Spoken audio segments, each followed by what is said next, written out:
Lekin isenmisiz hurmatli televizor qarovchilar, efirda atnalı kuzatuv topshiruvi sizni men Leyla Hakimova salamlayman. 9 may ilimiz yazmışında eng ahamiyatli voqea. Rayonimizda Buyuk Jinguning 69 yilligi o'ng'ayidan tantanalı choralar boshlanib ketdi. Bu haqda to'liq oldagi minutlarda. Şuşu kunlarda Sug'ish shiri bolasi Rashida Nabiullinaning uyida terazalarini olishtirdilar. 8 may günü Buyuk Jinguning 69 yilligi o'ng'ayidan Nolosa ovuli jirligida tantanalı parad bo'ldi. Utarata ovulunda yashovchi Sug'ish shiri bolasi Nuriya Abdullinaning uyini tiziklantirdilar.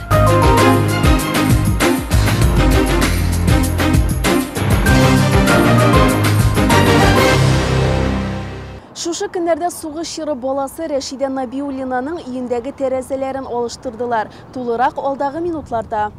Sug'ish ketirgan hasrat mehnat daryosin, so'nggi tomchisini xatli ishib, üstüne ishilgan bütün og'irliqlarga shidab to'sib, ilkin ishin salomatligin, bola chag'in, yoshligin, baxitin qurbon etib, ota-onasidan mahrum bo'lib o'sgan zo'r uramda yashovchi xizmat veterani Sug'ish shiri bolasi Rashida opa Nabiullina.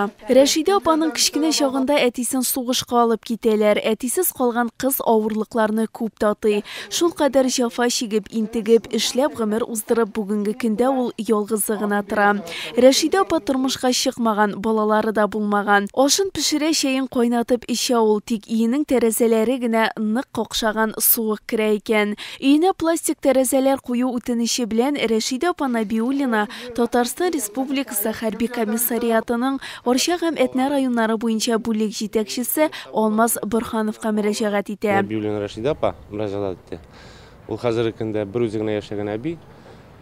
Моның инде әтисе 42 елны сугышка китеп, шул Москвасында хәбәрсез югалган солдатлар исемлегендә тора. Бу апаның безнең хәзерге көндә инде туганнары, якын туганнары һәм балалары юк. Менә ул безгә мөрәҗәгать итте инде, тәрәзәләрне алыштырып алып булмасмы икән, өйгә салкын керә дип. Һәм инде менә шушы акция нәтиҗәсендә мин мөрәҗәгать иттем. Фәрит абыйга ул Шагиев, Ипа Шагиевның хуҗасы. Һәм инде менә шулар ярдәме белән хәзерге көндә Рашида апага тәрәзә куеп биргә булдык. Әлеге эштә иганәчелек ярдәмен Фәрит Шаһиев күрсәтә. Фәрит әфәнденең әтисе дә сугышта катнашкан һәм сугыш чоры балаларын ул яхшы аңлый. Соңгы вакытта Җиңгү бәйрәме алдыннан Арча районының военкомы обращаться итте, булышыгали зинһар өчен бик авыр тормышлар иткән апайга тәрәзә куеп бирә алмассың микән дип. Разумеется, это минем үземнең әти дә участник войны, ул ниләр проблемаларны беләм, шуңа күрә мин сразу ниемдә бирдем. Килештем, эшләп бирәм дидем. Менә бүгенге көндә шуны тәрәзәне куеп ятабыз. Рашида апага килгәндә Илфир һәм Альмир Хисматуллина, Рәдис Мөсәгыйтов кухня зал тәрәзәләрен куюны төгәлләп киләләр иде. Яннарында бу шатлыкны карап куанучы Рашида апа Набиуллина аларга зур рәхмәтләрен ирештерде һәм озак гомерләр теләде. Аллаһ Тәгалә сәламәтлеген бирсен, нимә? Куанычлык белән яшәсеннәр, тормышларында корган тормышларын игелеген күрсеннәр.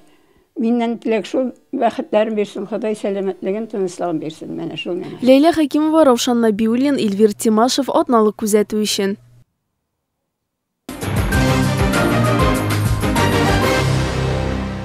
Шушы көннәрдә Утарата авылында яшәүче Нурия Абдуллинаның үйен тизекләндерделәр. Әлеге бәхетле хис кичерешләре белән ул безнең белән дә уртаклашты. Районыбызда сугыш афәтләрен кичкән 75 ветеран яши. Алар белән бер рәттән бу елларда ары талуны белмәй эшләгән тыл ветераннары, әти назыннан мәхрүм булган сугыш чоры балалары да бар. Утарата авылында яшәүче Нурия апа Абдуллина да сугыш чоры баласы. Әтисе Кәрим Абдуллин 1941 елның июлендә сугышка китә. Ленинград блокадасына эләгеп 3-4 тапкыр яралана. Сугышта күрсәткән батырлыклары Ленинград шәһәре саклаганы өчен һәм Кызыл Йолдыз ордены медальләре белән бәяләнә. 1944 елның февралендә исемендәге Кәрим әфәнде Псков шәһәрендә батырларча һәлак була. Күптән түгел Нурия апага әтисенең каберен зиярат итү мөмкинлеге барлыкка килгән. Ләкин сәламәтлеге какшау сәбәпле ул әлеге сәфәрне кабул итә алмый. Аның урынына ул район хакимиятеннән йортын төзекләндерүне үтенә һәм гүзәре тиз арада канәгатьләндерелә. Кыска вакыт эчендә йорты сайдинг белән тышланыла һәм төзекләндерелә. Акцияләрне оештырган, шушы эшләрне башлап йөргән Исрафилгә, Военкомга, үзе безнең район башлыгы Алмаз Назировка бик күп рәхмәтләремне белдерәм. Ием бик искергәне, мин анда хәтле бара алмыйм, ичмасам сез минем иемне ремонтлап бирә алмыйсызмы дип Алмаз Агзамовичка әйттем. Ул инде язып кара, атаның бөтен сугышчан юлларын язып кара. Әллә без сиңа ярдәм итә алырбыз, әллә ярдәм итә торган кешеләр очрар сиңа дип әйтте. Һәм мин гаризамны яздым. Бу гариза канәгатьләндерелде. Миңа ярдәм итә торган бөтен кешеләргә, итәргә уйлаган бөтен кешеләргә дә Ходаем михр шәфкать бирсен дип теләдем. Теләкләрем кабул булды. Менә бүгенге көндә бик матур итеп иемне тышлап бирделәр. Монда бик күп хезмәткә кирдем металл şirkәтенең. Аннан соң такта белән ярдәм иттеләр. Эшләделәр үзебезнең авыл егетләре. Әйе, Нурия апа моңа лаек. Бала чакта бик күп авырлыклар күрдем. Аш ялангыч булдым. Инде бүгенге рәхәт тормышның кадерен белик ди ул. Утарат авыл җирлеге башлыгы Әхтәм Хакимҗанов та Нурия апаның авылның хөрмәтле кешесе икәнен билгеләп узды. Апабыз шушы гомере буенча бүгенге көнгә кадәр шушы авылда туып, шушында үскән, шушы авыл кызы. Кечкенәдән хезмәт сөеп, эш яратып үскән. Аны турында инде бер кеше дә авылда начар сүз әйтмәс. Клуб мөдире булып, бик узак еллар эшләде. Аннан соң инде китапхана мөдире булып та эшләде. Шушы эшләгән чорында халыкка күрсәткән хезмәте аның әйтеп бетергесез. Инде бүгенге көнгә килгәндә Нурия апайыбыз шушы авылда, менә шушы бүгенге көндә бик матур булып басып торган йортта гомер кичерә. Шушы авылда яшәп, күршеләре белән дә бик матур гына яшәп торалар. Үзенең бөтен булган кешен дип әйтергә кирәк. Орча һәм Әтнә районнары буенча хәрби комиссариат җитәкчесе Алмаз Борханов та әлеге чарага карата үз фикерен белдерде. Җиңүнең 70 еллыгын каршы алуга башланган чара дип әйтик. Хәзер көндә без быел ала бирсә 69 еллыгын каршы алабыз. Безнең районыбыз буенча менә 75 ветеран Великой Отечественной войны исән саулар хәзер көндә. И монда әйтеп үтәсем килә, әле безнең ветеран сугышлары, сугышта катнашучылар һәм инде менә тылда эшләп, тылда җиңүне якынлаштырган әби бабайларыбыз да бар. Һәм инде шушы сугышның сугыш балалары дип әйтәсе килә. Сугыш вакытында үскән, сугышның ачлыгын, үлемен күргән балаларыбыз. Менә хәзер көндә инде алар безнең әби бабайлар, менә шуларга ярдәм кулы сузу. Әйе, алар һәм аларның якыннары җиңү көнен якынайту өчен барлык көчләрен куйганнар. Бүгенге мул тыныч тормышыбыз өчен иң беренче чиратта без аларга бурычлы. Гөлназ Нагыймова, Эльвир Тимашев, Раушан Набиуллин, атналы күзәтү тапшыру өчен Орча шәһәре.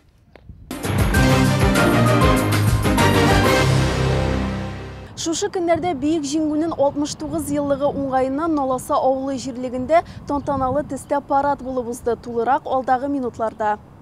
Чарага килүчеләрне район башкарма комитеты җитәкчесе Рина Бәдриева сәламләде. Сугыш җиле һәрберебезнең дә гаиләсенә кагылган. Кемнеңдер әтисен, әби бабасын тартып алган ул, балаларны үксез калдырган. Яшьлекләре сугыш елларына туры килеп, төрле сәбәпләр аркасында кияүгә чыкмаган, ана булу бәхетеннән мәхрүм калганнар да, яу кырыннан исән кайтып та, гомерләре буена җан һәм тән сыкрауына түзеп яшәгән ветераннарыбыз да бар. Илдус Насибуллин да сугыш чоры баласы. 1942 елда әтисе сугышка киткәндә, алар әнисенә 5 бала калалар. Бик авыр вакытлар, бик авыр заманлар булды безгә.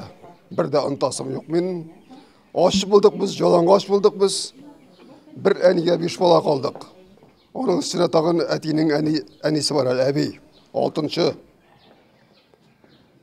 Әтинең 44 яшендә 42 елны бик яхшы хәтерлим. Сугышка киткән әтинең.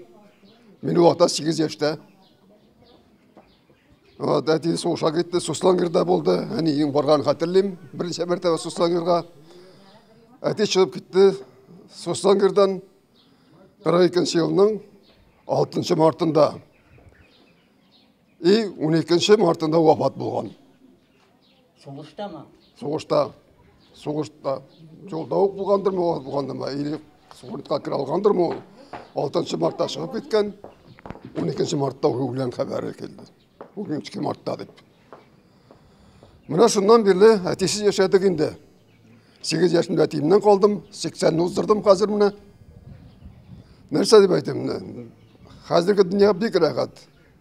Бек еркін, бек матбұр ешіміз, Аллаға шүкір. Енді келесі шырда да соғышлар бола көрмесе. Бүтінді хикмет жол.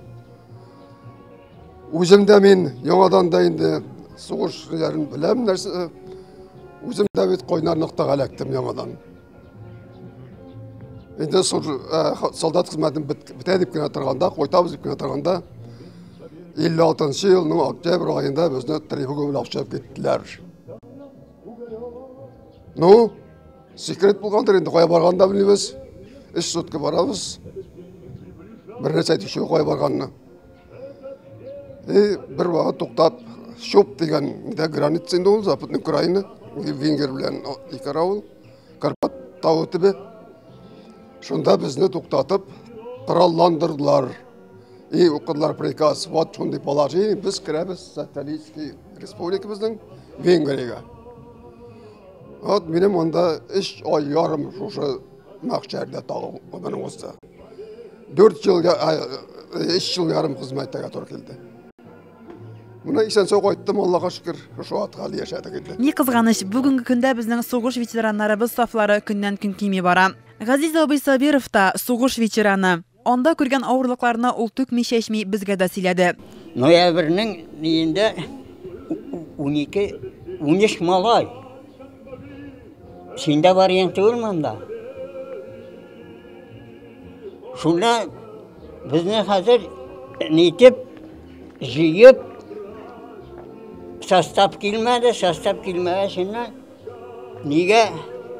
Мұна Тібәк шеркауын білесіз ма? Тібәк шеркауын алып мініп жаптылар бізді. Біз шында бір ярты сағат неттік мекен, састап келді деп бізді шаптырып апчып, бағуңға тияп, Зеленый долына білесіз? Зеленый долдан кіріп кетенеге састан еріға.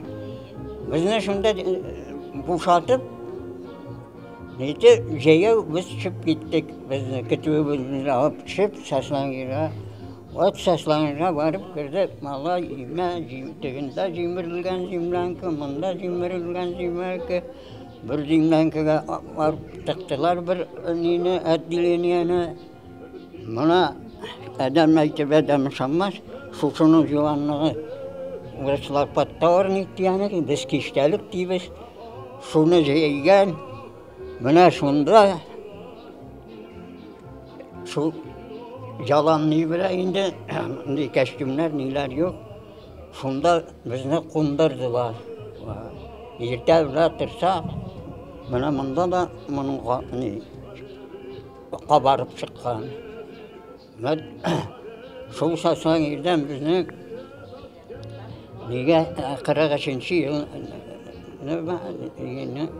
Lisesindeyken buna hatırımdan çıktı indi.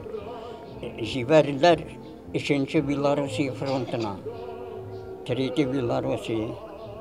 Ve biz şundan gittiler indi bize.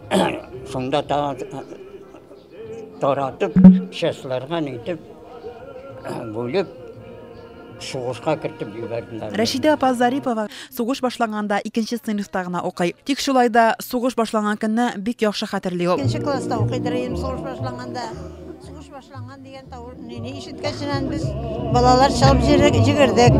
Безнең әти юк иде, безнең әти мин яшәрем вакытта үлгән булган.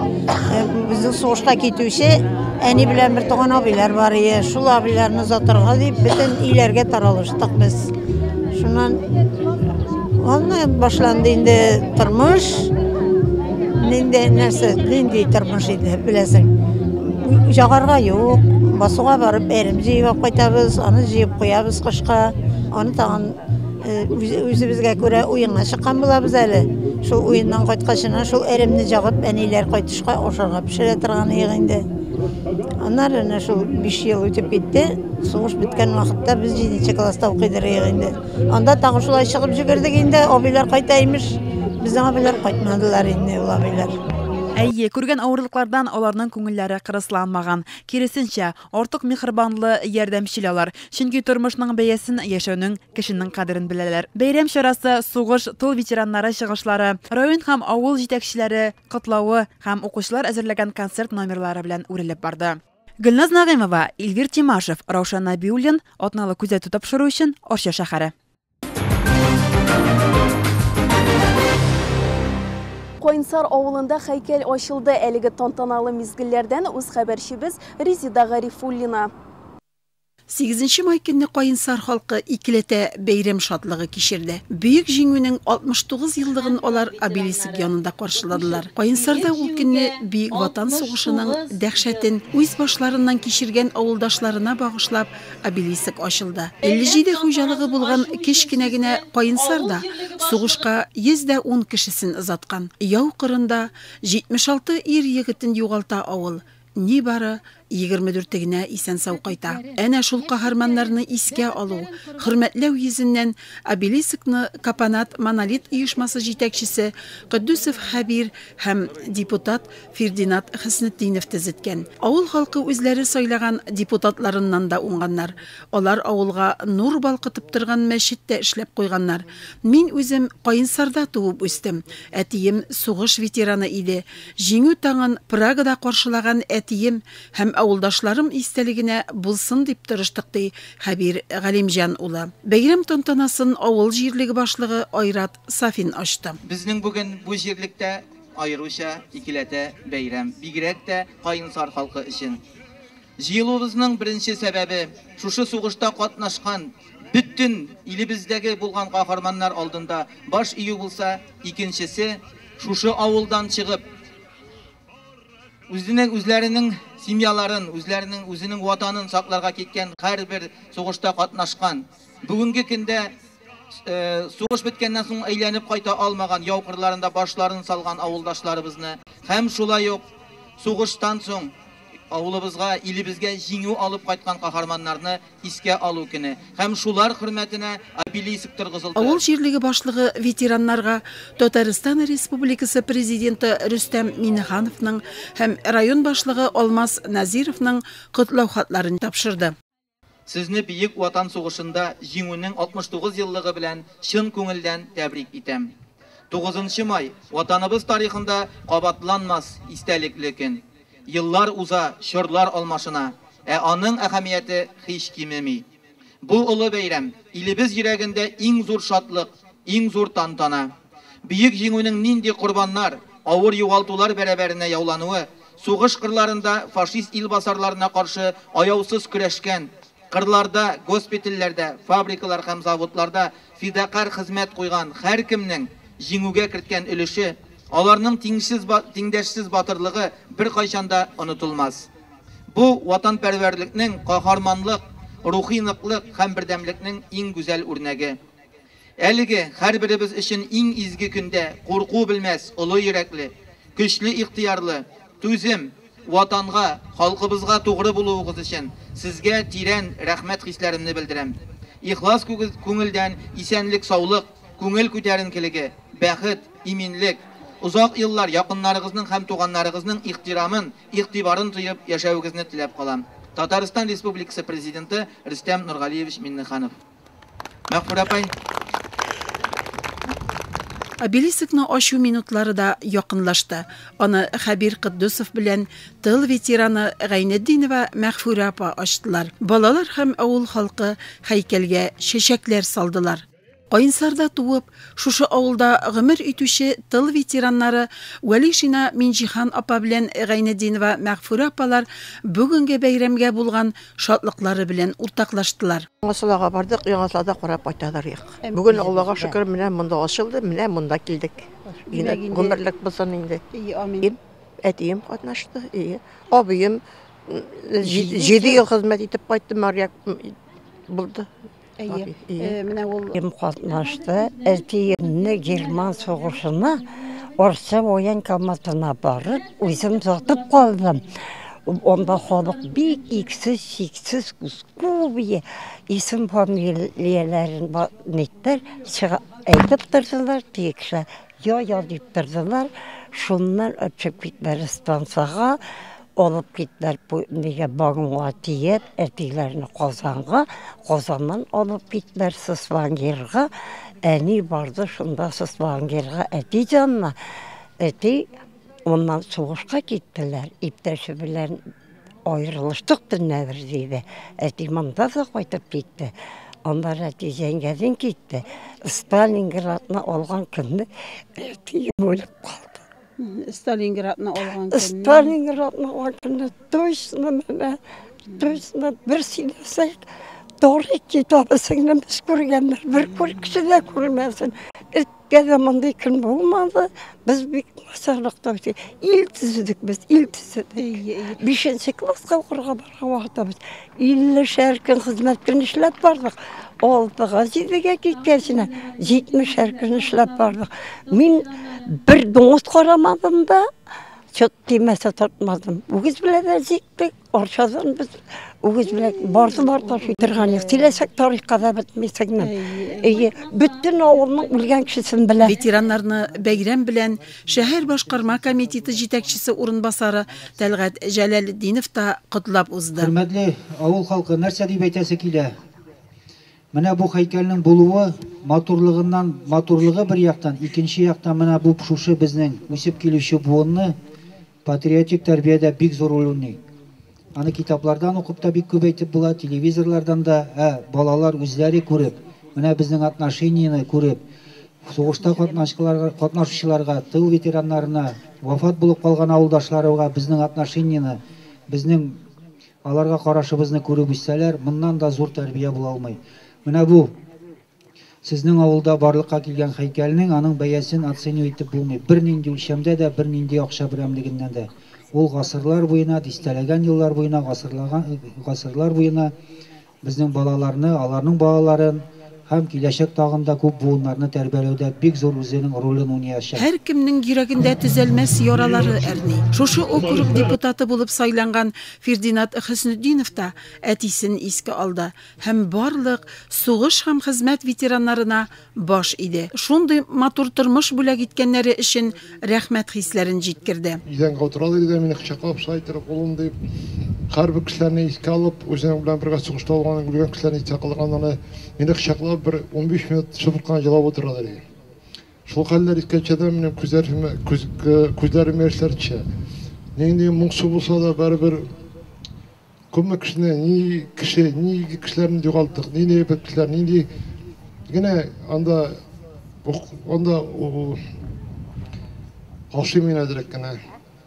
Анда галимнәр дә, анда язучылар да, анда җырчылар да, анда тракторда эшләүчеләр дә, анда шахтерлар да, кем генә булмаган да, ними генә кешеләр булмагачлар да, күпме кеше, 25 миллион кеше. Әле исәпләнә аның әле игечеге юк санның.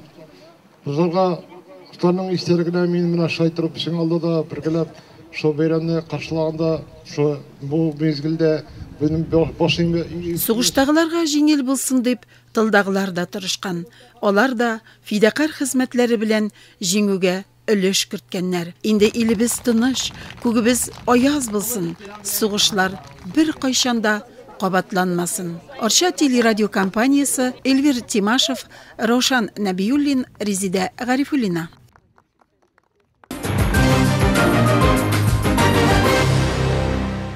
Районыбыздың Үзәк мәчетендә чираттагы дини җыелыш булып узды. Тулырак үз хәбәрчебез Гөлназ Нагыймова. Атнаның һәр дүшәмбесендә уза торган җыелышта Татарстан Республикасының баш казые Җәлил хәзрәт Фазлыев та килгән иде. Җыелыш Бөек Ватан сугышында һәлак булган райондашларыбызны искә алу һәм дуга кылу белән башланды. Биредә административ эшләр, көндәлек мәсьәләләр каралды. Киләчәккә максатлар куелды. Балаларның җәйге юлларын оештыру, зиратларны чистарту хәл итәсе мәсьәләләрнең берничәсе. Май айларыбызда гадәти буенча зиратларны чистарту мәсьәләсе дә булачак, чөнки инде şunday söz var bitinde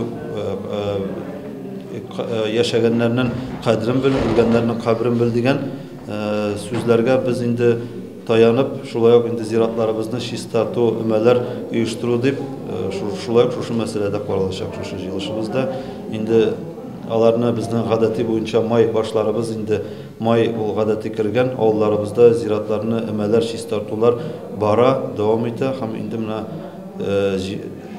meşit territoriyalarını şistartu turunda da meseleler koyulacak. Jalil Hazret Fazliyev özünün ötemli vəğazı bilen din kardeşlerimizni izgi gameller kılırga, edep ahlaklı bularga ündedi. Bugünkü gündə respublikada dini vaziyet nişik, terrorizmga İslamның qarashın indi. Jalil Hazret'ten biz mine şul turda sıraştık. Hatta men bir Qur'an ayeti getirasik eleyinde. Euzu billahi mineşşeytanirracim. Allah Teala Kur'an-ı Kerim'de Fussilet suresinde ayta: "Ve la testawil hasenete ve la seyyi'e." Sizge naşarlık işlegeseler siz ama yaxşılık bilen cevap qaytarırız diye. Mana bu bitinde hatta naşarlık işlegen kişiге de Allah Teala yaxşılık bilen cevap qaytarır oluşa. Hem ve imme yanzagannaka mineşşeytanirracim fastagiz billah innehu huves-samiul alim. Eğer şolay işley almışsınız iken diye özünüzün ahlakınızı düzeltü hem amel gıybetlerinizi arttırır üstünde işlegiz. Siz şeytan vesvesesinde diye. Hem Peygamber Aleyhisselam'ın bir hadisi var. Müslüman şunday kişi anın tilinden de kolundan da başkalar ziyan görmezler diye. Başkalar selamet bulurlar diye. O başka Müslümanlar değil mi? Dinine, tiline, milletine karamasdan demek Müslüman bir kimge de ziyan salırga tiyişliği. Çünkü İslam, Müslüman, selametlik, selam degen söz, tanışlık degen tamirden alınma. Ama Müftü Hazretlerden de bütün zor alimleri bizde o tirak etmişler Müslüman tügül deyip Müslümanlar tügül deyip aytayken demek Peygamber sallallahu aleyhi ve sellem Müslüman dili bile de kolu bile de rövge de ziyan salmaz deydi. Şuna göre bu ayıblarga bizge ihtibarlı bulurga gerek. Bizning dinimizni matbur etib ko'rsatirga ham o'zimizni de matbur etib tutarga gerek. Güzellik dünyani qutqarır degan söz var. Bitkir asatı spasiyot mir degan. İslam dini şu maturlukka şapıratırgan din. Şimdi mana bütün kişilerini de Recep ayı bilen tebrik etip, Recep ayı barabetiydi. Biz şüklerini yiyiştirip, şeşekler oturtup, ağaçlar oturtup, maturluk buldurup, biz mana şu maturluk dünyasına özümüzden rüşkürt alırız. Әйе, шын мөселман гаепсез кешеләрне халак итә алмый.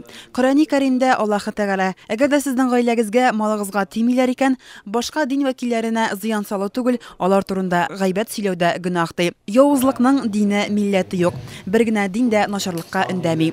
Ислам тынычлык дине. Әгәр дә инде кемдәдер ислам яманлыкка өйрәтә дигән ялгыш фикер яши икән, димәк әлеге кеше динне начар белә.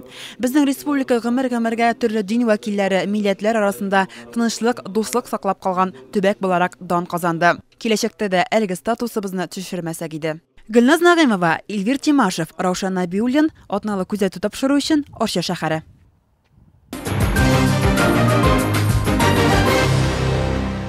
Хөрмәтле телевизор караучылар, атналы күзәтү тапшыруы ахырына якынлашты. Эфирыбызны алга таба агым тапшыруы дәвам итә. Киләсе очрашуларга кадәр сау булыгыз.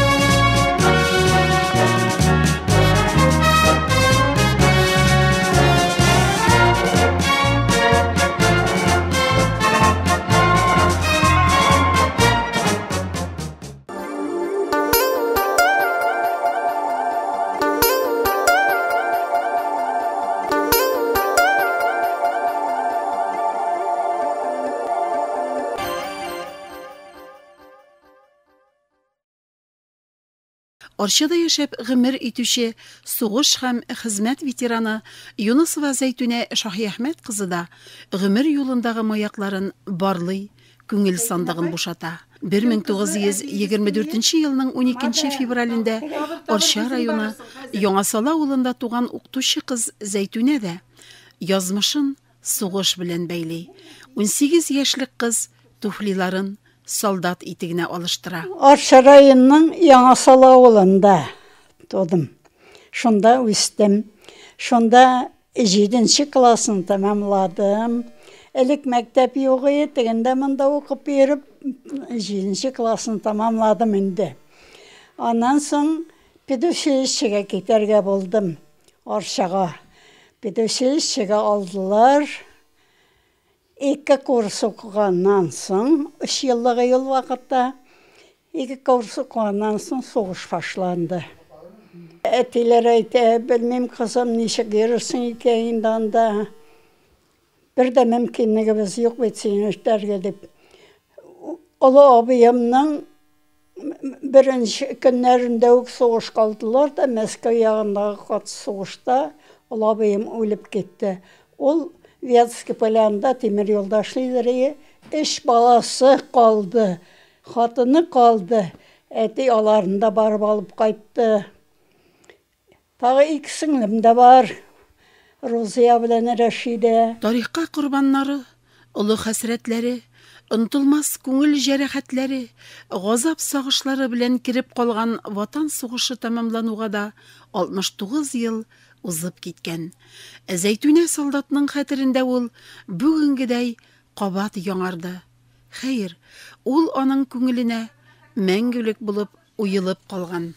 Тарихка курбаннары, олы хәсрәтләре, онтылмас күңел җәрәхәтләре, газап сагышлары белән кирип калган ватан сугышы тәмамлануга да 69 ел узып киткән. Зәйтүнә солдатның хәтерендә ул бүгенгедәй кабат яңарды. Хәер, ул аның күңеленә мәңгелек булып уелып калган. Авыл советы рәисе авылдагы Заря тегү артеленә цех җитәкчесе булып калырга димли кызны. Ир-егетләр барысы да фронтта. Хезмәтен кабул итеп ала Зәйтүнә, тик аның да күңеле фронтта була. Абыйсын да сугышка озаткач, күңеле тагы да куба. Дошман хайран шигенде бит Мәскәү ягыннан. Пехота шигенде, алар тагын да явызрак бомба ташлауны дәвам иттеләр. Бомба ташлауны. Менә шуңар күрә зенит артиллериясе не кызларны җыярга булганнар. Татар кызлары бик күп идек. Әтигә әйттеләр, бүген кич отправка була, анда вагон куелган, кызлар шунда төшәтерләр хәзер. Тамагын тойдырыгыз да, башын карагыз да, кичкә 6-га төшереп куйыгыз. Әти шулай эшләде. Я чана түгел, я арба түгел, әти чана җиккән, ат белән минем китерә килгән иде. Кирдем, анда кызлар күп. Берсе Арчада эшләгән кибетче казая, аның белән сөйләшеп, Мәскәүгә кадәр 2 тәүлек бардык. Жол юк. Әле раниларны кайтаралар, әле орудияләр илтәләр. 2 көн буена бардык. Мәскәүгә ана барып җиткәч, тагын грузовой машиналарга тиеделәр дә полкка киттеләр Иваново шәһәренә. Иваново шәһәренә алып килгәч, кемне нинди постка кую турында уйланалар. Укыган 3 кызны, шул исәптән Зәйтүнә апаны да телефонист итеп куялар. Оннан соң 9-нчы батарея Мәскәү янындагы Новогиреево авылына күченә. Ул авылны җимерек хәлдә күреп кызлар шакката, бакча, агач, йортлар җимерелгән, авыл уртасында окоплар, землянкалар тулы су. Окоплар тулы су. Землянкалар тулы су. Шуннан менә бер землянка алып киреп утыртты да, алып келгән командир, менә сеңнем, мен хәзер фронтка китәм, передовойга китәм, син минем урынга монда старший телефонист булып каласың. Менә 2 иптәшең бар, алар Мәскәү кызлары инде, миңа кадәр килгәннәр. Шулар белән сиратлашып эшләрсез инде. Сезгә разведкада торырга туры килә. Самолетлар бер туктаусыз җеп тора. Самолетларны өйрәнегез, тавышыннан уктанырга өйрәнегез. бомбардировщикларын ничек танымайсың инде, ажгырып киләләр алар. Өйрәндек инде, өйрәндек. Әле тукта, телефонны тыңлап кара, телефон эшләмәй битсен, өзелгән каядыр. Хәзер ялгарга барырга кирәк. Әйдә киттек, караңгыда бармасак, көндез барып булмый. Мин торып бастым да, жүгереп кетмәкче булган, тукта сеңлем, күрмисеңме ни истереп иттеләр безне, күзәтеп йөриләр. Хәзер эләктерәләр. Шуышып, бәлки уканда өйрәнгәнсездер, популяционский шуышырга ди. Әйтәм, өйрәндек инде анса. Алай дип тора шуышам, үрмәләп тә барам, командирым артыннан калмаска тырышып, бара торгашынан үзекне таптык. Инде хәзер ялгарга кирәк. Югалы үзекне тапканчы, чыгып кеткәнче миңа зур гына катушка асты аркама, телефон чыбыклары иткәнче алган катушка, икенче аркама винтовка асты, анары кулыма ящикка салган телефон аппаратын тоттырды. Менә шулай итеп барасың, үрмәләп. Таптык үзекне. Хәзер инде ялгарга ничек, менә караптыр.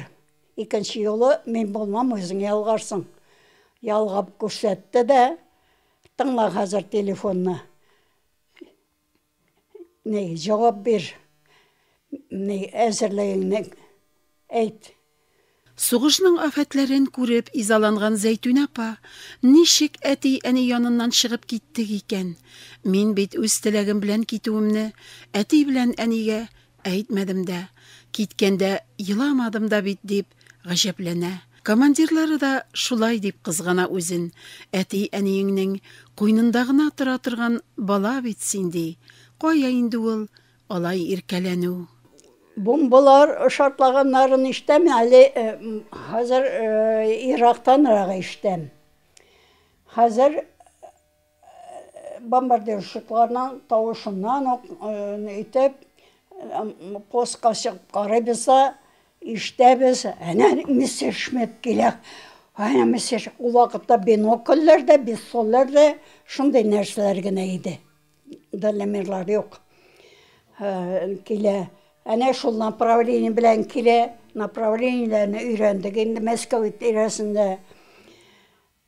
Шуны орудийщикларга хәбәр итәбез бик тиз генә. Орудийщиклар хәзер аларны я атып төшерәләр, я куып җибәрәләр. Ярар, бер ел шушылай торып үтте. Икенче елны мине күчерделәр Мәскәүгә табарак 8-нче батареяга. Мәскәүнең бик кирәкле объектларын саклый торган пост бу дип. Мине күзләрне тикшерделәр дә, минем күз иң яхшы зрение күрсәткән, мине Дальномерга наводчик иттереп куйдылар. Ике ягымда ике кыз утыра. Мин наводчик әллә кайдан самолетларның күзә тотып алам да, крестигенә туры килгәченнән генә сел поймын дип әйтәм. Бу кызлар бик тиз үзләренең шкаларына төшкән данныйларны кычкырып, телефонын барыбызда да. Телефоннан орудийщикларга хәбәр итәләр. Берсе самолетның нинди ераклыкта икәнен, икенчесе самолетның нинди биектә чыгуын әйтә бомбардировщикларның. Шул секундта ук орудийщиклар уташалар. Мәскәүгә җибәрмәйләр. Мәскәүгә җибәрмәдек. Әнә шундый утлы сугыш юлларын уза укытучы кыз Зәйтүнә. Исән калырбыз дип уйламаган идек. Бомба ташлаучы самолетлар тавышына ничек йөрәкләребез ярылмаган ди ул. Җиңү таңын каршылаганын айруча сөенеп, бүген кичергән кебек сөйли Зәйтүнә апа. Ял вакыты була аның.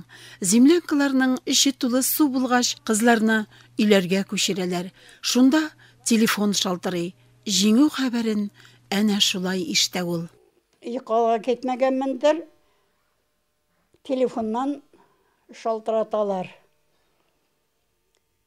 Нишлисез хәзер? Йоклайсызмы? Йокламагыз әле. Постамы? Нықтырғыз, жеңдік бет, біз Берлинда, дейлер. Ой, жығылып кете яздым, секіріп тұрдым да, жүгіріп шығып кеттім. Неге? Қышқырам арудышекларға. Жеңдік, жеңдік, жеңу деп қышқырам. Әлені шашап ермәділер меңа. Қышқыралар енді. Шаммайлар енді. Шаммайлар. Шылай тұрып, жеңуіне қызлар барса тұрдылар қазір. Қайсыбыз жылы, қайсыбыз шатлығынан кілемейді. Бізіне шылай тұрып, құтқарып қалғанға бек зор шатландық енді, нешлерге білмедік. Biz de ülüşkerttik bit karalitінler yıklamışı, bombardировщиклардан Мәскәүбізді сақладық биттіп. Жеңу шатлығын идәгілері білән тез генә уртаклаша алмый әле Зәйтүн апа. Күкрәге тулы орден медальләр белән 1945 елның июлендә генә кайтып төшә ул. Мәскәүдә калырга кушалар аларга. Мәскәү паспорты, торыр урын бирәбез дип кызыксыну тудыралар. Ләкин кызлар кайтырга булалар. Туган якның тарту көче ныграк була. Поезд бирәләр, безне иртәгә җибәрәләр, моннан кайтабыз дип. Инде кайтабыз булгачыннан әйдә кайтык. Кайтасы килә бит инде. Кайтырга булдык. Безне Сибир ягына кайтучы поездга бер вагонга урнаштырдылар. Башта эле командирларыбыз белән бергә карточка төштек. Ол карточканы бит чугалттым. Аганьокка җибәргәнем югалды. Иптәш кызым Казанда эшләп калган. Да шунда кевгә чыгып, шунда аның белән очрашканлык булганда Нурания исемле. Шул карточканы зурайтып, шулай стенага койган. Бер барганда кызыктым да, мен югалттым бит бу карточканы. Кая беңа бирәлене, кайтарып бермен кир, мен дә шулай торып эшләтим әле дип. Яңа салага кайттым, төнлә белән, җәяүләп арчадан. Безне каршы алырга төшкәннәргә сенсада кондырабыз дип эзлиләр, мен юк, кая киткән. Туганнарыма кайтып әйткәннәр, Зәйтүн апа юганда булмады. Бер кайынсар җегетен бергә укыган идек, поездда очраттым да, мен әйтәм, мине калдырма, мин дә кайтам авылга кайтам хәзер дим. Аның белән бергә кайтып киттек. Ул кайынсарда калды. Хәзер кайынсардан соң үзем генә кайтасы. Бер кеше кайта бит. Ал узып та китмей, арткада калмый. Ул мине курыкмасын дип нитә торгандыр. Яңа саладан соң урман аркылы бара торган әллә нәрсә дигән авыл. Мәтәскем шунда әллә нәрсә дигән авыл нык булган. Ул мине курыкмасын дип минем белән кайтырга. Мин аннан куркып, ул токтап калам, ул китсә китеп барам. Шулай торып кайттым Яңа салага кадәр. Яңа салада ул китте. Мин өйгә кайттым. Инде таң атып килә, кояш нигә төшкән, капкага җиттем. Капка бикле түгел, ачык, кирдем. Ишеккә бертәтәм хәзер. Әни чыккан. Кем бар анда? Инде. Әни, мин кайттым битим. Ой, балакайым dedi, ауды мені құшақлап, ой, балақайым. Шына атасы қайтты бет, Зәйтүні қайтты бет, деп неткеш әти шыққан, шалбарын мұнда асқанда, керге ұнытқан. Оқтанар білен шыққан әти. Қоясы менің шалбарым қой. Яғырар енді шалбар. Сіңілләрім кілетті йоқлап яталар екен, жейкені бит енді. Аларның хәзір шық бұятты, әне шыра яндырып, соқыр лампасын тауып, соқыр лампағына яндырып қойды да, ей балақайым, тамағыңда ыстырын, сенің бір нәрсе жоқ, бет нәрсе гіне берім, әне қатық жоқ ма дедім. Бар қатық базда енді ол. Шырасын тұтты да, баздан қатық ап шығып берді. Қатық ашадым да, ярар әне мен бардым, ятым енді деп яттым. Сугыш утларын кешеп кайткан кыз иртә белән күзләрен ачуга, идә булуына ышанып та бетмей. Шатлыгын уртаклашырга итүле күршеләр, туганнар җыелган, ерак шәһәрдән абыйсы да кайткан була. Зәйтүнә апа укуын дәвам итәсе килеп, лесхозга китә. Өстендә гимнастерка, аягында солдат итеге. Сеңлем, Казанга барып йөрмә, үзебездә укып бетер дип, укырга да, физкультура укытырга да алып калалар ана. Бу 1945 елның сентябре була. Бер ел эшләгәч кыз яңа салага 6-7 сыйныфларына укытырга китә. Укытучы егет хезмәттә була. Флотчы, укытучы 7 ел хезмәт итә.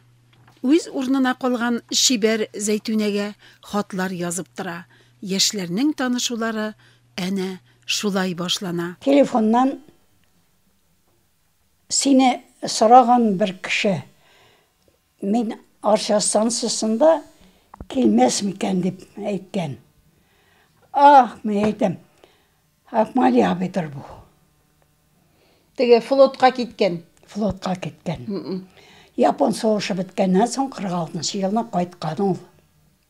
Отпускаға шыққашынан неде алмаған, зарплата алмаған, директор яғына барасым бар енді, барып келем енді деп кеттім.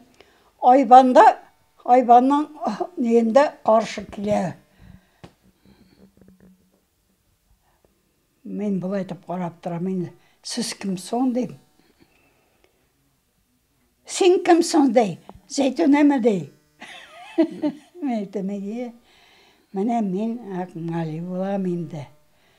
Сені яратып уқыттым, мене яратканға көрә, сенің яңа келдім дей. Тормыш юлын үткән егет 7 ел сине сагынып яшәдем дип, кызга бергә булырга тәкъдим ясый. Шулай яңа тормыш башлана. Яшьләрне Шүрил районы шыңарга билгелиләр. Әкмәли абзый мәктәп директоры, Зәйтүнә апа укытучы була. Аннан соң Әзәк, Пошалым, Күпербаш авылларында хезмәт куйган бу мөхтәрәм зыялы затлар Арчада төпләнәләр. 39 ел тигез гомер итеп, 5 балага гомер бирәләр. Бер-береңне хөрмәт итә белү кирәк. Бер-береңне ярата белү кирәк. Күңел сафлыгы, сабырлыгым булгандыр инде. Мені бик сабыр ди торганнар иде. Аллага шөкер. Келенем бик әйбәт. Малайымда яманасым келмей, малайымда бик әйбәт, Аллага шөкер. Инде ир кешенең төр вакыты була. Әйбәтләр. Тормышым бик әйбәт. Квартир бирделәр. Квартирда бер атна 10 көн генә тордым да, күңелсез монда дип, мунчага төшкәч әйткәнем, әни безнең яңа төшәсең килмимсең кире. Яшен, әйтәм, алып төшсәгез бик төшәрем, анда бик торасым килми. Көнөсен үзем генә утырга кирәк. Гөлнас эштә. Әйтәм, шундан әйберләрем тияләрдә алып төштеләр. Хәзер космонавт урамында үзләренең йортларында торам инде. Шырашуларга йөреп торам. Мәктәпләргә, балалар бакчаларына барам ди. Республикада үткән ел хатын-кызы бәйгесендә катнашкан сугыш һәм хезмәт ветераны. Мәктәпләргә бердә калдырмыйлар. Күпербаш мәктәбе Мәтәскә күчте бит ул. Мәтәскә директоры үзе килә дә алып китә. Укучылар белән штыра, кунак итә дә, та китереп куя, кайтарып куя. Аннары 5нче мәктәп үз иттинде. Чөнки Күпербаш балалары шунда йөреп укыйлар хәзер. Үз итте. Бер ниләреннән дә мероприятиядән дә калдырмыйча, мине килеп алып китәләр. бәйрәм иттереп, китереп қоялар. Анар детсадларға да алып кеттілер инде. Гел шулай, ертелер, Аллаға шүкір. Мен бұл халімнен бек қанағат. Мені кіші етіп, кішіге санап, шулай зурлап ертулеріне бек қанағат. Аннан соң әлі Шеймиев янына алып барабыз деп, социальный защитадан әзірлей башладылар. Меңа китап шекілі еттіріп, нетізіп, даныларымны жиып, қайда эшләгән, ничек эшләгән, характеристикалар язып, алмазында характеристикасы бар. Анда Алмаз Әминова ішті. 5 март күні 8 мартқа қаршы анда бардым. Анда барған сәлі Петрешка алып барғаннар екен. Анда жыл қатын қызы деген не беріп қайтардылар, бөлектер беріп. Шыннан бір жырлап көрсетейін деген шыннан жырлап та көрсеттім де. Мен конкурстан ұздың, қазір неге барасың, Шеймиев яғына барасың деп. Район хакимиятіне де рәхмәтлі ол. Башқалада президент білән ұшырашуда да қатнашқан. Әлі 8 майда тағы барамды Зәйтүнә Шахиәхмәт қызы. Фронт юлында суғыш хәләкәтен бүтін тулылығы білән көрген бұл ветеран мұндай хөрмәтләргә лайық, бик лайық. Арша телерадио компаниясы, Эльвир Тимашев, Раушан Набиуллин, Резида Гарифуллина. Бейік жүңінің 69 еллығына бағышлаған демонстрация Арша шәһәр хезмәт коллективлары колоннасы үтуі білән башланып кетті.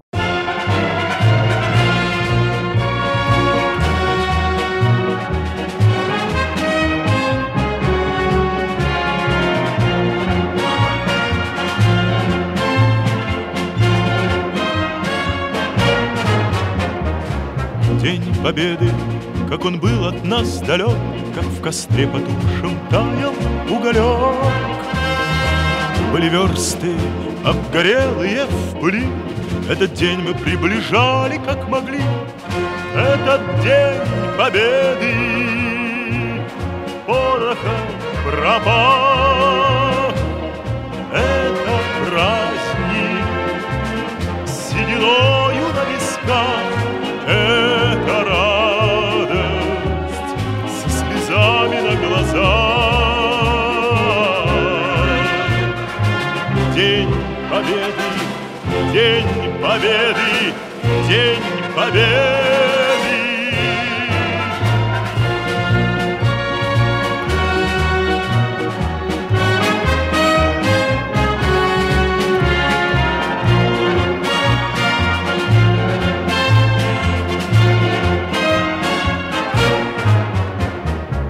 И ночи у мартеновских печей не смыкала наша Родина очей.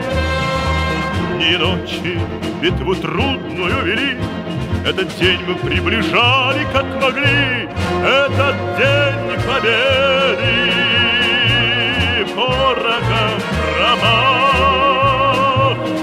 Это праздник с сединою на висках. Это радость со слезами на глазах. День Победы, День Победы, День Победы.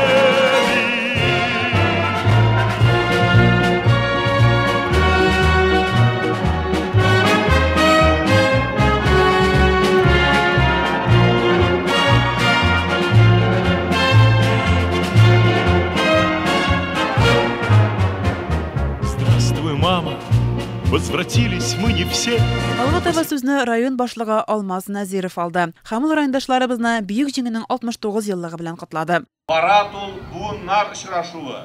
Бүген шал чәчле ветераннар да, хезмәт коллективлары, мәктәп балалары да бер тыгыз сафта басып торалар. Бүйүк җиңү эстафетасының ышанычлы кулларда булуына нәкъ менә монда тагын бер кат инанасың. Yıllar uzar, lakin büyük жиңу һәм аны яулап алган батырлар истәлеге мәңге яшәр. Җиребезне башка бер кашанда сугыш ялкыны кидермәсен. Күгебез аяз, тормышыбыз имин һәм мул булсын. Сезгә чын күңелдән исәнлек, саулык, иминлек һәм кадер-хөрмәт күреп яшәргә язсын. Авыр сугыш елларында ватан өчен башларын салган каһарманнарның истәлеге мәңге яшәр. Җиңүчеләргә дан һәм хөрмәт. Бәйрәм белән сезне. Шулай ук чарага Татарстан Республикасының яшьләр эшләре һәм спорт министры Рафис Бурханов һәм Бөтендөнья татар конгрессы башкарма комиссиясе рәисе Ринат Закиров та килгән инде. Алар да үз чиратында райондашларыбызга үз теләкләрен җиткерделәр. Сугыш чорында яшәгән чыныккан буынның традицияләре киләчәктә дә лаеклы дәвам ителер дип ышанам. Җиңү көнен быел Кырымлы ватандашлар белән бергәләп бәйрәм итәчәкбез. Алар уртак рухи кыйммәтләребезнең какшамаслыгын эштә күрсәтте. Сөекле туган җиребез һәрчак имин булсын. Туллар, ятимнәр, сугыш корбаннары кичергән олы михнәтләрне башка бер кемдә күрмәсен.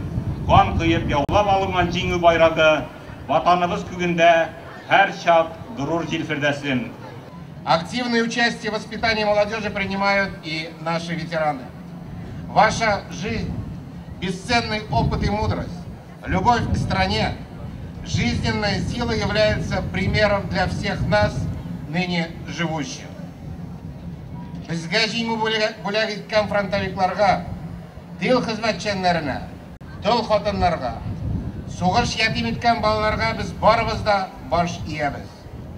Җиңүчеләр буыны озын тыныч тормыш, саулык, сәламәтлек, күңел күтәренкелеге, якыннарыгызның җылысыз тыйып яшәвегезне, барлык район кешеләренә тыныч күк йөзе, бәхетле имин тормыш, башлаган эшләрегездә уңышлар телим. Бүгенге бәйрәм күренешләренең берничәсен сезнең игътибарыгызга тәкъдим итәбез. Участвовал.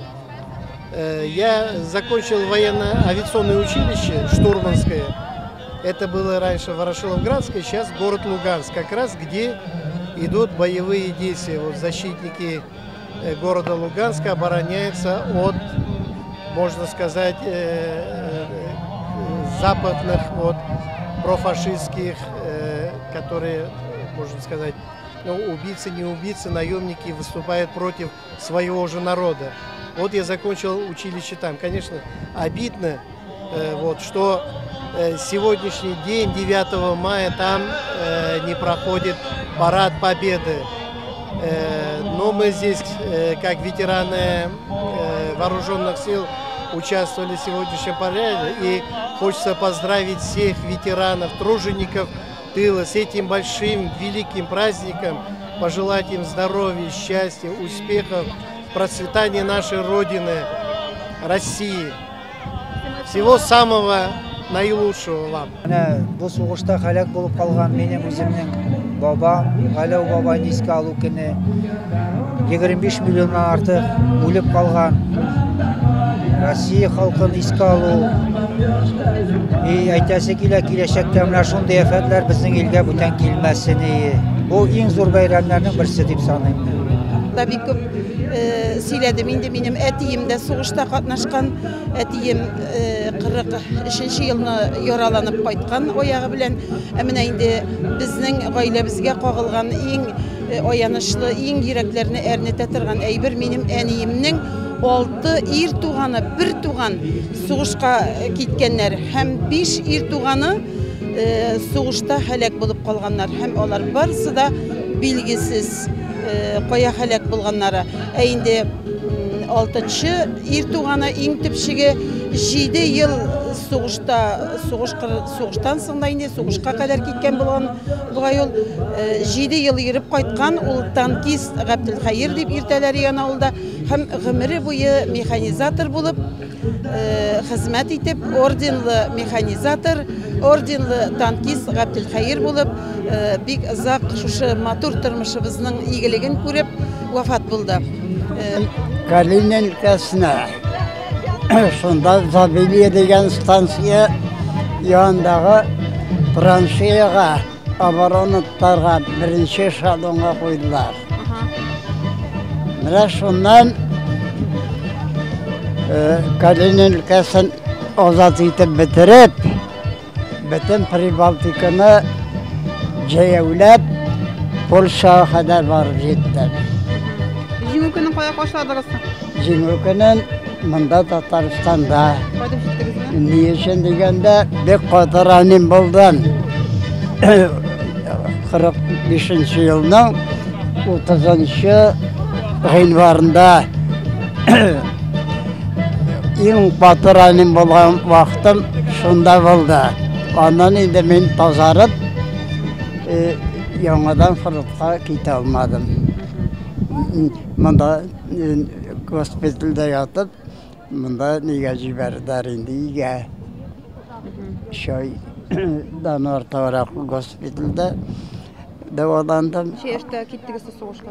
Ничә яшь идегез сугышка киткән? 17 яшь. Онны бетергән генә идем.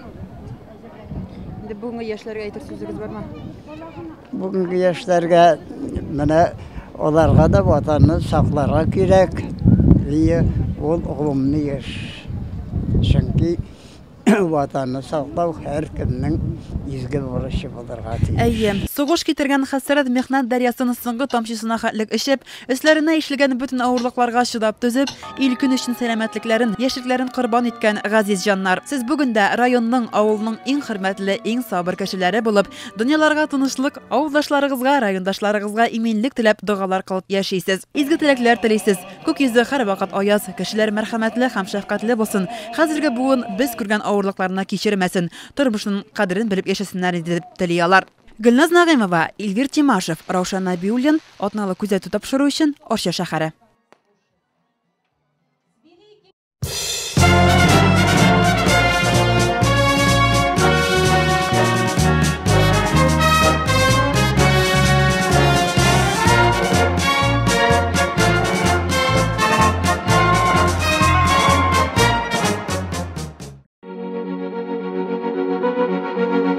Thank you.